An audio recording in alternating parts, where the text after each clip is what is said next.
ಈ ಕಾರ್ಯಕ್ರಮದ ಪ್ರಾಯೋಜಕರು NSHR ಸೊಲ್ಯೂಷನ್ಸ್.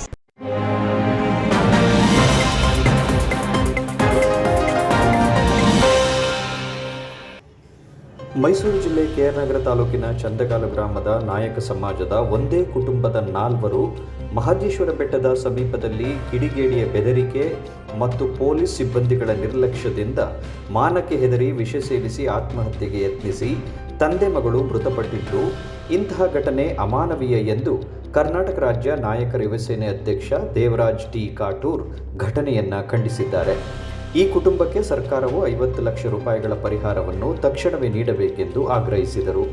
ಹಾಗೂ ಇದಕ್ಕೆ ಸ್ಥಳೀಯ ಪೊಲೀಸ್ ಠಾಣೆಯ ಸಿಬ್ಬಂದಿಗಳ ನಿರ್ಲಕ್ಷ್ಯವೇ ನೇರ ಹೊಣೆಯಾಗಿರುವುದರಿಂದ ಅಮಾನತಾಗಿರುವ ಪೊಲೀಸ್ ಸಿಬ್ಬಂದಿಗಳ ವಿರುದ್ಧ SC/ST ದೌರ್ಜನ್ಯ ನಿಯಂತ್ರಣ ಕಾಯ್ದೆಯಡಿಯಲ್ಲಿ ಪ್ರಕರಣ ದಾಖಲಿಸಿ ಸೇವೆಯಿಂದ ಅವರನ್ನು ವಜಾಗೊಳಿಸುವಂತೆ ಒತ್ತಾಯಿಸಿದರು.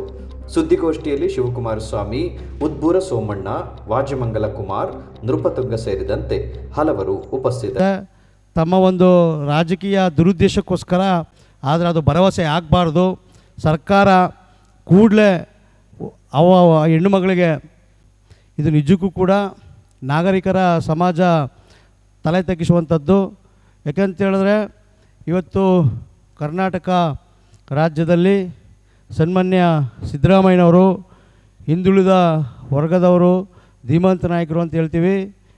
ಹಾಗೂ SC/ST ಹಿಂದುಳಿದ ವರ್ಗದವರು ಹೆಚ್ಚು ಅವ್ರ ನಾಯಕತ್ವವನ್ನು ಮೆಚ್ಚಿ ಅವ್ರನ್ನ ಇವತ್ತು ಸುಮಾರು 135ಕ್ಕೂ ಹೆಚ್ಚು ಸ್ಥಾನಗಳ ಗೆಲ್ಲಲಿಕ್ಕೆ ಇವತ್ತು ನಾಯಕ ಸಮಾಜ ಆಗಿರ್ಬೋದು, ದಲಿತರಾಗಿರ್ಬೋದು, ಹಿಂದುಳಿದ ವರ್ಗದವರು ನಾವೆಲ್ಲರೂ ಕೂಡ ಅವರ ಬೆಂಬಲಕ್ಕೆ ನಿಂತಿದ್ದೀವಿ.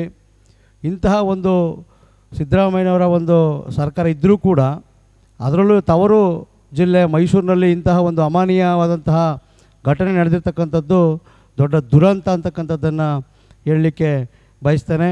ಹಾಗಾಗಿ ಇವತ್ತು ಈ ಒಂದು ಪ್ರಕರಣಕ್ಕೆ ನಮ್ಮ ಕರ್ನಾಟಕ ರಾಜ್ಯ ನಾಯಕರ ಯುವ ಸೇನೆ ಒಂದು ಹೋರಾಟದ ಫಲವಾಗಿ ಇವತ್ತು ಅಲ್ಲಿನ ತಾಲೂಕು ಆಡಳಿತ ಒಂದು ವೈಫಲ್ಯದಿಂದ ಆಗಿರ್ತಕ್ಕಂಥ ಘಟನೆಗೆ ಏನೇ ಒಂದು ಅಧಿಕಾರಿಗಳ ವಿರುದ್ಧ ನಾವು ಅವ್ರನ್ನ ಅಮಾನತು ಮಾಡಬೇಕು ಅಂತೇಳಿ ಒತ್ತಾಯಪೂರ್ವಕವಾಗಿ ಪ್ರತಿಭಟನೆ ಮಾಡಿದ್ವಿ. ಅದರ ಫಲವಾಗಿ ಈಗಾಗಲೇ ಇನ್ಸ್ಪೆಕ್ಟರು ಸಂತೋಷ್ ಅವರನ್ನು, ASI ಗಿರೀಶ್ ಅವರನ್ನು, ರಾಘವೇಂದ್ರ ಅವರನ್ನು ಅಮಾನತು ಮಾಡಿದೆ. ಆದರೆ ನಾವು ಕೇವಲ ಅವರ ಅಮಾನತು ಮಾಡೋದು ಸಾಲದು, ಅವರ ವಿರುದ್ಧ SC/ST ದೌರ್ಜನ್ಯ ಕೇಸ್ನಡಿಯಲ್ಲಿ ಕೇಸ್ ದಾಖಲು ಮಾಡಬೇಕು ಅಂತಕ್ಕಂಥದ್ದನ್ನು ಈ ಸಂದರ್ಭದಲ್ಲಿ ನಾನು ಒತ್ತಾಯವನ್ನು ಮಾಡ್ತೇನೆ.